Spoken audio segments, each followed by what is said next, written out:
I don't want an old woman who can't even have a child." My husband spat out those words as he thrust the divorce papers at me. While rubbing her slightly swollen belly, my sister had a triumphant smile on her face. It was frustrating. It felt empty. I hated the world where my sister, who lived by stealing other men, seemed more rewarded than me, who lived honestly. Still, I couldn't bring myself to live like my sister and chose to live an honest and solid life. Then, one day, a miraculous turning point came into my life. I am Amy. I am 32 years old and work as an office worker at a small company. My hobbies are reading and saving money. And I prefer a very simple style focused on cleanliness for clothes and makeup. I'm the type who wants to use good things for a long time. Tom, who proposed to me saying, "You're solid and wonderful," liked that about me. Tom was a sales representative for a client of the company I work for. And as we saw each other, we became close friends when we discovered we were the same age. Tom is tall and not bad looking. But since he graduated from an all-boys school and worked in a workplace with few women, he wasn't used to women, and I seemed to be his first girlfriend. I liked his earnest personality, who, although clumsy, cherished me.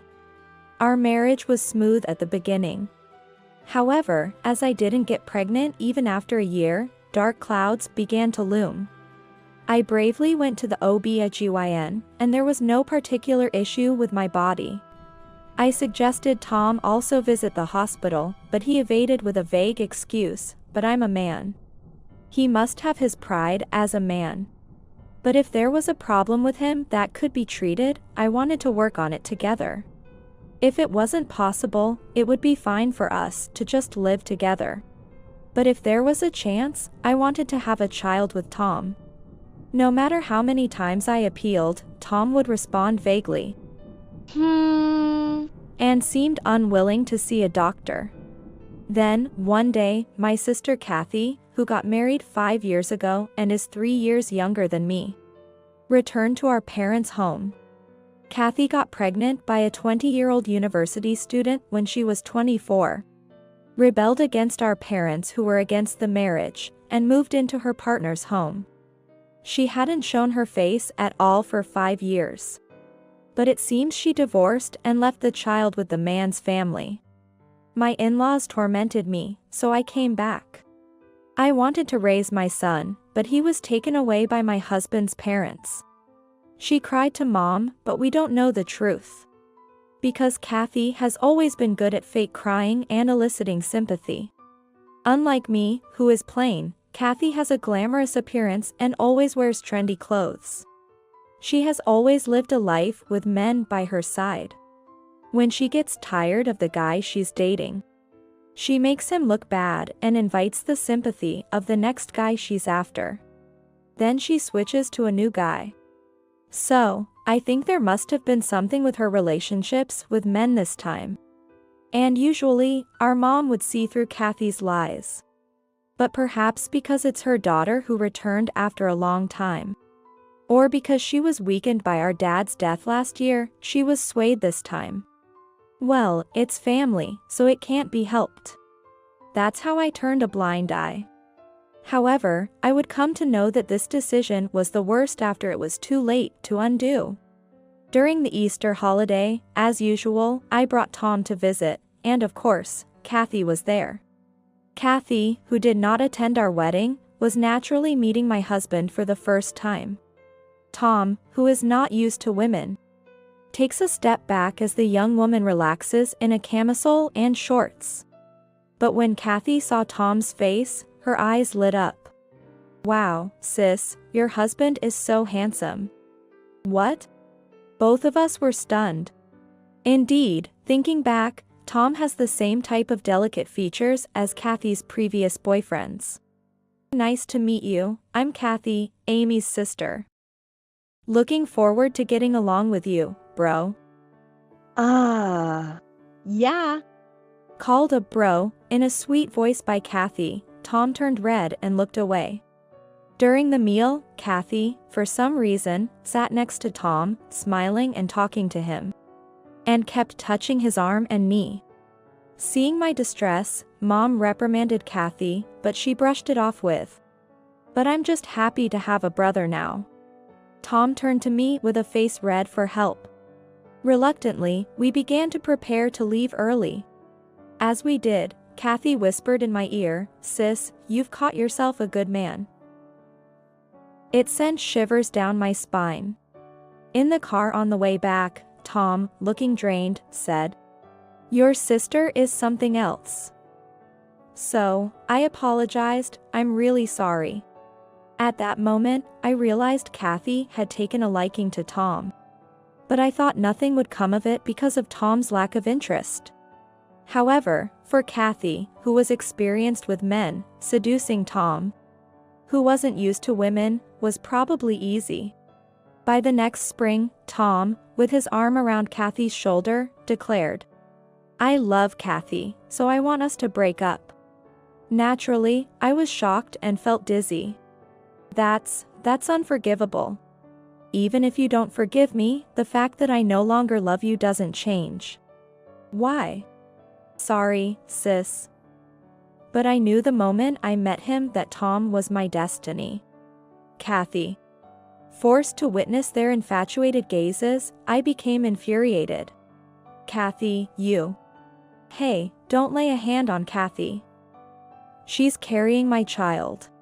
What? Tom's child? After 2 years of trying between us? Really? Kathy is really carrying Tom's child? I couldn't help but stare at Kathy's belly, and she smirked triumphantly. Yes. You might have thought Tom was infertile, but I easily got pregnant with his child. No, that can't be true. Tom looked down on me as if I were trash. It seems you were the only defective one. Blaming Tom when you're the defective one is the worst. Poor Tom. Kathy leaned on Tom, and he gently stroked her hair. Don't talk like that. I just wanted a child with you.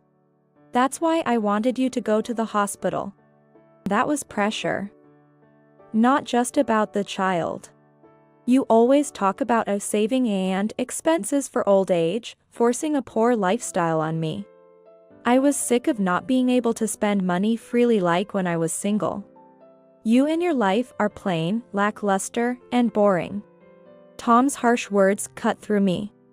You were the one who said you liked my solid nature. Compared to that, Kathy has always been kind to me. That's why she's carrying my child. That's not. I didn't mean to blame you. Even if you couldn't have children, I would have accepted you. I just wanted you to get tested at the hospital, just once. Was I wrong? So, the child ended up in my sister's belly? I felt faint, and everything went dark before my eyes. The reality that my own sister stole my husband and I have a child in her belly, which I was never able to have, is so heavy that I can't even muster the strength to blame them both. As if to mock me further, Tom placed the filled-out divorce papers on the table. If you've understood your mistake and your position, then hurry up and sign. Don't worry, I'll pay the compensation properly. After all, I'm dumping a pitiful older woman who can't even bear children. Tom is so kind. Their voices faded into the distance. Crushed by despair, I was left alone as the two of them quickly disappeared after leaving the divorce papers behind. Over the next few days, I managed to regain my sanity and, in the end, agreed to the divorce as they had suggested. Though I had the option to refuse since I was the victim, I couldn't bring myself to make an innocent child illegitimate. Instead, I secured a fair amount of compensation through a lawyer. Tom paid it all at once without any hesitation. It saddened me to think he was willing to pay to be rid of me. Hearing about my divorce and my sister's affair, my mom seemed even more shocked than I was. She declared, "Never set foot in this house again." To Kathy and Tom, and threw Kathy's belongings out of our home. then embracing me as she apologized with tears, saying, "I'm sorry, it's because I welcomed her in." My mother and I cried together. It was frustrating. It felt empty. I despised the world where my sister, living by stealing another's man, seemed more rewarded than I, who lived earnestly. Yet, I couldn't bring myself to live like my sister, and continued to lead a modest and solid life even after the divorce. That's when a turning point came into my life. One holiday, while reading a book in my favorite book cafe, someone approached me, asking, "Could you be Amy?" When I looked up, I recognized the face. David? I knew it. It's been a long time. David, a classmate and childhood friend, smiled happily. We hadn't seen each other since we went to different schools, and had since drifted apart. Our conversation flowed as if we hadn't been apart, and I learned that he too had divorced and returned to his hometown. His ex-wife had been irresponsible with money, leading to a divorce due to significant debt.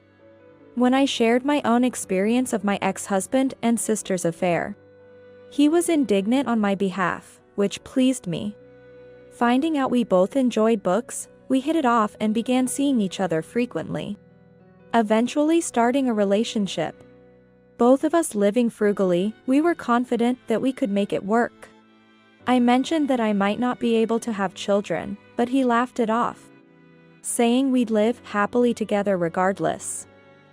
I wanted to spend my life with him. 2 years after reuniting, we had a small wedding ceremony in Hawaii and registered our marriage. 3 years later, while relaxing at home with my mother, the doorbell rang. Kathy and my ex-husband barged in, appearing for the first time in 5 years. Upon seeing me, they sneered in a disgusting manner. "Ah, it's sis. As plain as ever. And you're even without makeup. The granny smell just adds to it." Hilarious. How can you live with yourself if you're infertile? Aren't you ashamed as a woman? Yeah. Too bothered to engage with their demeaning remarks, I responded dismissively. In my stead, my mother glared at them. "I told you two never to come back here." "Oh, Mom. Still holding on to that grudge? You'll never see your grandchildren if you keep that up." "That's fine. Pretending to be tough, huh? Once you see my adorable daughter, you won't be able to say that anymore." "Lillian, come here." Confident Kathy called to the entrance, and a girl around 5 years old ran over. She resembled Kathy, pretty but silent, just watching us. "Isn't she cute?" "Your first grandchild." "Yes, she's a lovely child." "You must be regretting now, right? Protecting my sister instead of me. But it's okay, I forgive you. Just kick out the divorced, infertile loser, and we'll live with you. You can take care of your granddaughter every day. Happy, right?" Kathy continued to demean me while selfishly rattling on about her conveniences. My mother, with an impassive face, watched her silently. As Kathy's words trailed off, my mom sighed. "I understand what you're trying to say, but there's no way I could live with you two. Come on, don't be so stubborn. If you keep sympathizing with my sister, you'll never get to dote on your grandchild, you know?" Kathy laughed merrily, while Tom smirked condescendingly at me. Just then, a sound like a cat's meow was heard. "Huh? Mom, did you start keeping a cat?" Looking confused, Kathy glanced around. Mother quietly raised her arm, pointing towards the room next to the living room. "Look over there." "Huh?" Instead of the dumbfounded Kathy, I opened the door to the room Mother was pointing at. Inside, one child was sleeping on a blanket, and 2 babies were fussing and crying. "Huh? Whose kids are these?" "They are my grandchildren." "Huh? Your grandchildren? What do you mean?" "What do I mean? If they're not your kids, they obviously must be your sisters. What? Their screams echoed as the two younger children started fussing even more. Mother and I took turns calming them down. Seeing the disbelief in their eyes, I decided to explain my current situation. I got remarried 2 years ago. But weren't you infertile? Holding a baby, I countered his sleepy remark. Well, seeing these kids in front of you, you can tell I'm not infertile, right? We started trying for a baby right away, and before we knew it, I was pregnant. And the second time, it was twins, so it was quite a handful. Oh. He nodded awkwardly, clearly embarrassed for having discarded me as a defective. Mom, gently soothing one of the babies, sternly told them. So, as you can see, we're not short on grandchildren. In fact, we're so busy we could use an extra pair of hands. Your sister may have moved out after getting married. But she comes back with her children, so there's no advantage for us in living with you too. Ugh. Kathy choked on her words, but quickly recovered and insisted. That's so cruel, Mom. Are you discriminating against your grandchildren? You brought this on yourself. How much are you giving my sister's kids? You didn't give my child anything. You brought this on yourself. Tom's parents are trying to disown us too. Isn't that pitiful? Help us. You brought this on yourself. Ugh. Kathy began to sob, but Mom remained unmoved. It appeared that Kathy and Tom had been forsaken by Tom's family as well and were in financial trouble. I don't know what they did, but they betrayed me and my mom would never lend a hand. Just then, another visitor appeared at the front door. Hello there, oh, visitors? My husband, David, who had gone to buy diapers at the drugstore, appeared unexpectedly. Seeing David, Kathy's face turned red as she shrieked. David. Oh, Kathy, huh? You know each other? Taken aback by Kathy's girlish reaction, Tom was momentarily taken aback. However, Kathy paid no attention to Tom, hastily fixing her hair and fidgeting as she asked David. Why is David at our house? Why? Because this is my wife and children's home. What? Yeah, I married your older sister, Amy. What? Kathy let out a voice of despair. And it was no wonder.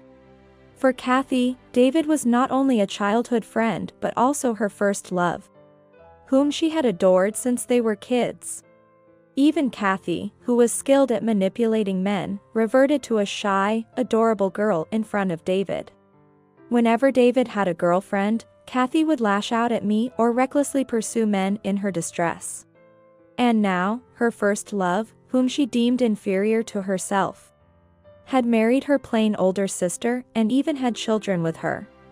It was enough to drive her insane. But, you were married, right?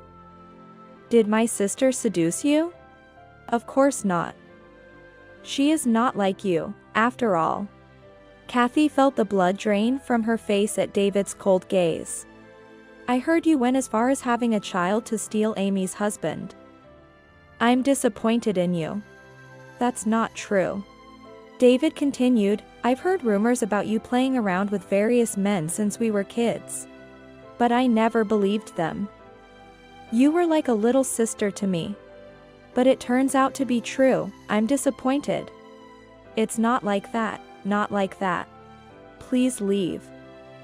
This house is also precious to me. If you do anything to my wife or children, I'll never forgive you. Faced with her first love's hatred, Kathy began to tremble violently. This is wrong, all wrong. Lies, all lies. Kathy? Lies, lies, lies, lies, lies, lies, lies, lies. Tom, watching Kathy mutter incoherently, turned pale. Now you see, I'm not infertile. And Kathy has always been surrounded by rumors about men. You chose her, so take responsibility and take her with you. Ah. Tom, dazed, dragged away the mumbling Kathy and left. I drove their child, Lucy, off to Tom's parents, who are decent people. They criticized Tom and Kathy for their actions, but supported them for the child's sake. If they're about to disown Kathy and Tom, it must mean they've acted terribly. Seeing her grandparents, Lucy ran to them with a bright smile. Relieved, I returned home to my husband and children.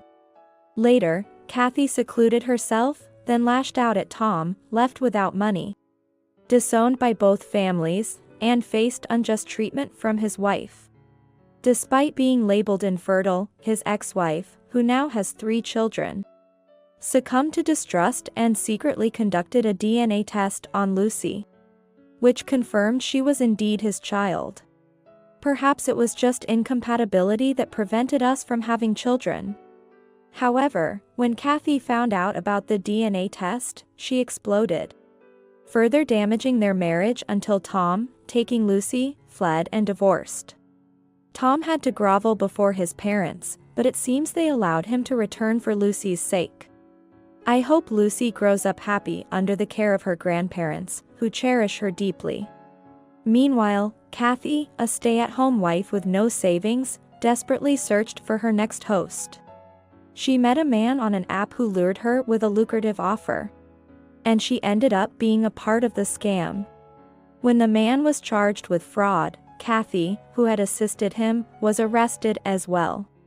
A prison filled with women and devoid of men must feel like hell to Kathy.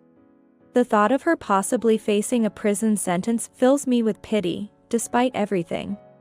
Half a year later, I sneak out to the living room on a weekend night, where my husband has prepared cocoa with marshmallows. We sit on our carefully chosen sofa, enjoying a quiet moment with a small toast. Good job today. The rich sweetness fills my mouth, while a gentle warmth spreads through my palms. As I savor this comfort, my husband has already opened a new book from his favorite author, diving into a world of fantasy. I, too, grab a book I've been eager to read, excitedly turning to the first page. My sister and ex-husband might laugh and call it plain if they saw us. But what others say doesn't matter to me. As our precious children sleep soundly after a satisfying day, spending time reading with my husband, my greatest supporter, creates a serene space. This is, for me, the ultimate moment of bliss.